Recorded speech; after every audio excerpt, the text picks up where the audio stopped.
Hey, what's up everybody? Ryan Scully here. Today we're going to be taking a look at a demo screencast that I just put together for Soundiron's latest solo vocal sample library titled Voice of Rapture, the Soprano. Voice of Rapture is actually quite unique due to the manner in which it was recorded and constructed by Soundiron. Reason being is you have really two sides of the library for how you'd like to go about using it in your compositions and productions. On one side, you have recorded phrase material, and on the other side, you have multi-sample material. We're going to be going into detail on both sides throughout my demo. I'm going to go ahead and play the track now. It's called A Chill on the Lower East Side. I'm going to annotate the patches as the screencast progresses. At the end of the video, we'll take a finer look into the MIDI regions and automation themselves. We'll also take a look at the patches in the user interface so you could see how it works and sounds in context to the piece. Again, the name of the track is called A Chill on the Lower East Side. I hope you enjoy it, and I will see you at the end.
Alright, so that brings us right up to the top of the track. I hope you enjoyed the piece. As you can hear, the instruments that are supporting the Voice of Rapture are strings, woodwinds, percussion, some synth pads, and Soundiron's beautiful own emotional piano for harmonic support. So this intro phrase that we're looking at right now is derived from the phrases Vowels patch. It's one of the many different types of phrase patches that are located within the library, one of which we see here, the vowels, another which is sung from the Latin language, another from the French language, and you also have some phrase whistles, which you're going to hear a little bit later on through the more animated, playful section of this track. This particular region that we see here on this intro phrase doesn't have any kind of real elaborate key switching going on or anything selecting the actual phrases. What you do have, these two notes up here are actually triggering breath. They managed to record a number of different types of breathing action from the soprano to really assist you in aiding for that type of realism that obviously a normal singer is going to do. They're going to take a breath before they go ahead and sing a line or continue to sing vowels or what have you. So what we have here are the two breaths, and then these two notes here are actually triggering full phrases in and of themselves. So I'm just going to play this track solo so you can hear exactly what we're talking about.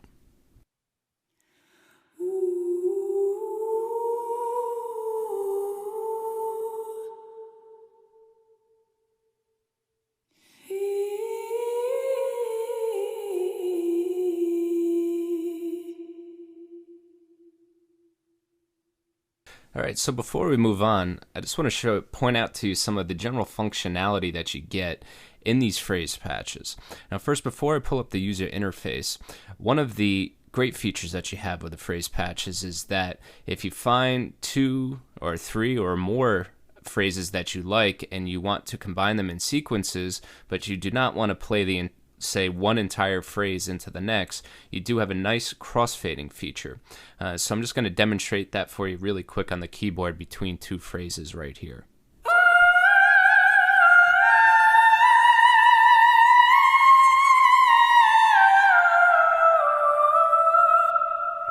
So as you see there, I triggered 2 phrases, one that started on the G and then moving down to F sharp, and there was a really smooth crossfade, and you really couldn't tell that you were changing between 2 phrases whatsoever. So moving right along, let's take a quick look at the user interface for the phrase vowel patch, which you can see here. I also have the French phrases and the Latin phrases right on top, and this is what the interfaces look like. So for the purposes of this demonstration, we're not going to take a look at every single phrase that we have recorded into this track. I basically just want to show you some of the general functionality so you know what you have at your disposal when using these. So for this particular region here, I only use CC1, which is this controller lane here, assigned to my swell knob, which is your general amplitude, and then CC7, which is your general MIDI volume, I have assigned to control the overall volume of the track. So taking a look at the user interface itself, what you have here, see the sequencer table, which I actually opted not to use in this piece, but I'm going to explain to you what it does, and it's a really powerful system. You can have any number of steps all the way, let's see, up to 32 that you can use. And basically what this does is, as you see the corresponding note letters that are in the table, these correspond to the actual phrases as they're laid out on the keyboard. So if you put them into your sequencer and say you want to use the phrases that fall on C0, B0, D3 in sequence, the sequencer table will actually do that for you. And if you see you have this pink key right down here, if you play this, it's going to actually trigger that sequence.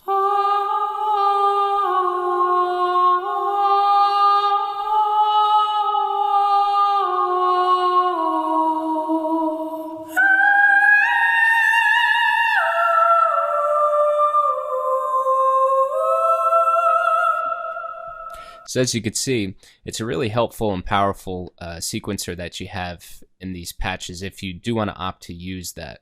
So I just wanted to point those out to you, and we'll move on to the next section. All right, so here we are on to the next phase of the library that I wanted to show you, which is the multi-sample content. For this particular patch, what we're taking a look at are the true legato ooh vowels that they recorded with the singer. One of the great things that Soundiron did during the recording process for this, and also just want to note that this library was recorded completely dry in an isolation booth, which gives you the option to use whatever processing or external reverb that you have at your disposal for your own particular mix. So getting back to the legato transitions, they actually recorded the full transition between each note in the scale. So when you're taking a look at this legato ooh, you can hear this when we're going to go ahead and play this, which I'm going to do for you right now. So take a listen.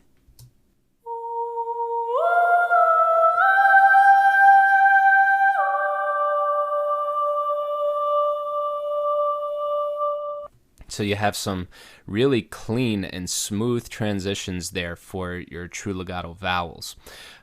Again, just like from the prior track that I showed you, the one that we're seeing here just from an automation standpoint is I have CC1, again assigned to my swell knob for your amplitude, and then I also have CC7 just assigned for your general MIDI volume, which I always like to have just a little gradual fade in on really any of the vocal VIs that I like to use. So this hopefully gives you a little bit of an idea of the power that you get out of these true legato patches, which also you do get options to either speed up or slow down the transitions. I'm pointing here on the UI, the intensity or the volume of the transitions themselves, and you even can choose if you want to use this patch polyphonically. So if you wanted to use 3 voices in tandem, you could do that and then set the range between each. So it allows you to select multiple voices to use as a polyphonic legato, which, if you're familiar with some of Soundiron's prior choral libraries, this functionality has transferred over into the Voice of Rapture as well, which is a really nice and helpful feature. All right, so we're moving on to take a look at the next portion of the multi-sample content that we have in the library, which utilizes the recorded vowel sustains.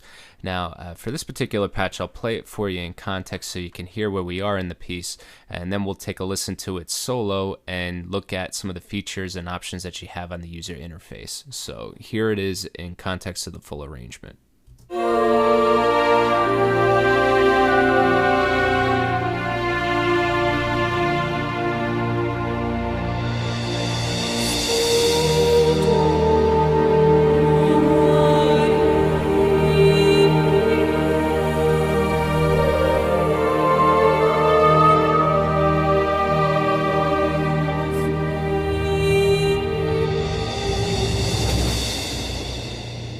Okay, so for this particular portion of the piece, I'm using this patch for basically just your harmonic support for the main melodies, which you're hearing in the phrases.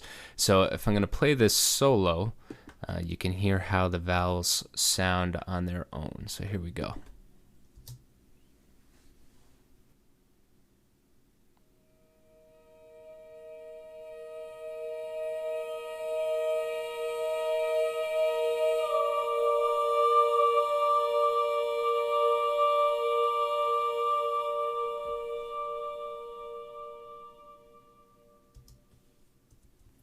Okay, so before moving on, let's take another quick look back at the interface for a moment, just to show you some of the other options that you have with the Vowel Sustains patch. So the different vowels and consonants that you have at your disposal are a, e, wo, and ye in this particular patch. And what's really nice is you have a choice of both having that performance with or without vibrato, which are 2 completely different recorded and captured performances from the vocalist.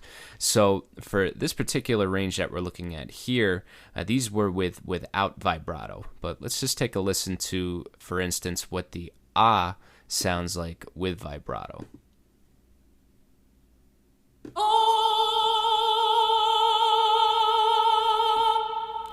And then back without.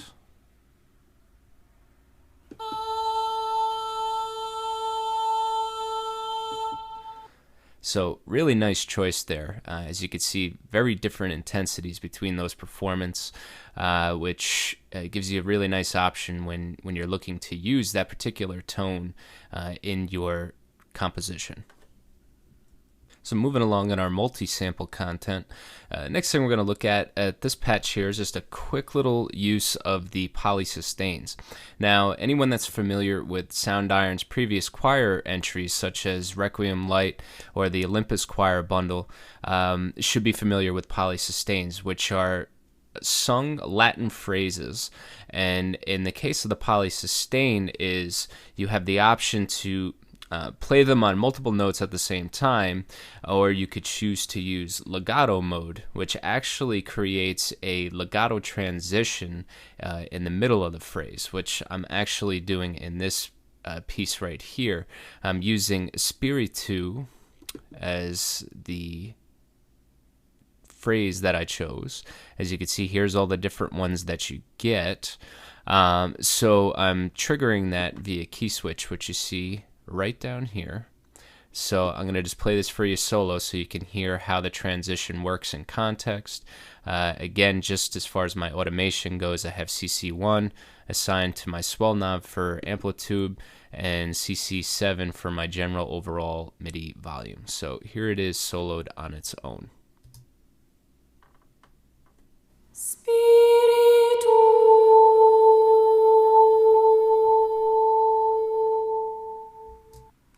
So you can hear it's got a really nice, smooth transition. I'm always a big fan of using these in Soundiron's libraries, especially when you're putting them in tandem with some of your true legato vowels. And in this case, what we're looking at with Voice of Rapture, the phrases, because it really it creates an image of an actual performance with your vocalist, which you always want to try to stick to that as much as possible when creating your mock-ups or just your compositions in general.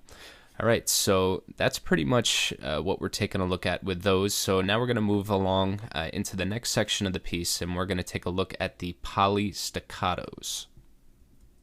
All right, so here we're looking at actually two separate regions that I've just combined together here in Cubase using the polystaccato patches. Polystaccato, very similar idea to what we were just looking at in the polysustains, except they're much shorter, obviously staccato. So one of the really nice things that we have with these polystaccato patches is that for each note triggered by velocity, you get two different types of intensity of an actual performance for that particular note. So right now I just have Amen selected. So listen to it. I'm going to play it once just on normal velocity or low velocity, and I'm going to play it again on a harder velocity, and you can hear more of the intensity coming out of the soprano. So you get two distinct performances here. All right, sorry, I actually did that backwards. I did the harder one first and then the softer one second. So now just taking a listen to this, what I've done in the track is for these two separate patches, I've actually panned them left and right. So we're kind of placing them a little bit further apart in the stereo field. And these down here are the key switches that are going to select your different polystaccato phrases. So let me just pull the user interface back over here so you could take a look as we play along. Okay, so here is the polystaccato patch itself. I would open them both, but unfortunately I don't have enough screen real estate to show you that. But just listen to them together. And one thing that I do, and I do this a lot with Soundiron's choral libraries, is I like to manipulate the envelope a bit. If I'm doing a fast nimble patch, which really is this portion of the piece that we're listening to right now, sometimes I'll lower the release on the envelope so it makes the performance itself a bit tighter. And just worth mentioning, you do get access to the offset knob, which I currently have set to 0, but if you were to raise or lower this, it actually would cut into the sample if you want, a more drastic attack versus using just your attack control on the envelope. So let me go ahead and I'll play you this solo so you can hear the interchange between these polystaccato phrases.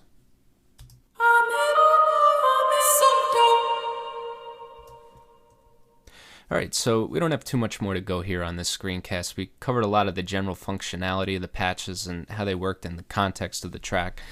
From this point forward, I'm just going to show you some more of the patches heading out into the finish of the piece, just so you can hear what they sound like, and just so you can get one final taste of how Voice of Rapture has come together. So this one we're looking at right now, this is actually derived from the phrases whistle patch, which is kind of leading us out of that nimble little section that we hear in the middle. So here we go. This is what this particular phrase sounds like.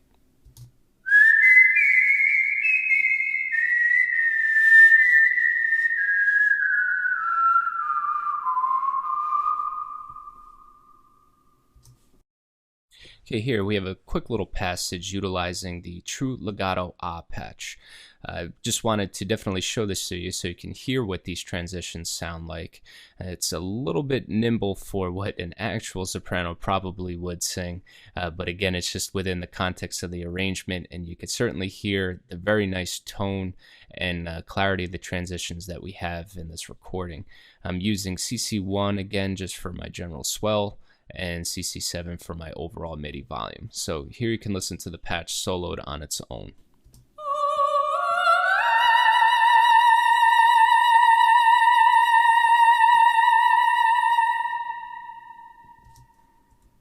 So I'll play you one last patch towards the outro of the piece here, utilizing again the phrases vowels patch, just so you can just get another listen into some of the really beautiful performances that Soundiron captured from their soprano.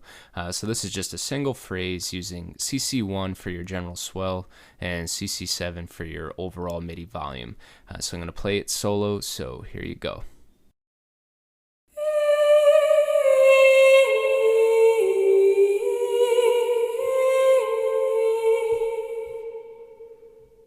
Well, there you have it. So that brings us to the end of the screencast. I hope you found this informative and gave you a good idea of what's included in the Voice of Rapture, the soprano vocal library from Soundiron.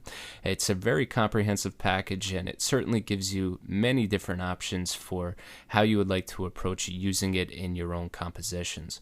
For more information, certainly head on over to www.soundiron.com for information on this product as well as many others.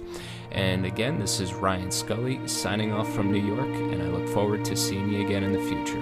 Thanks, and have a good day.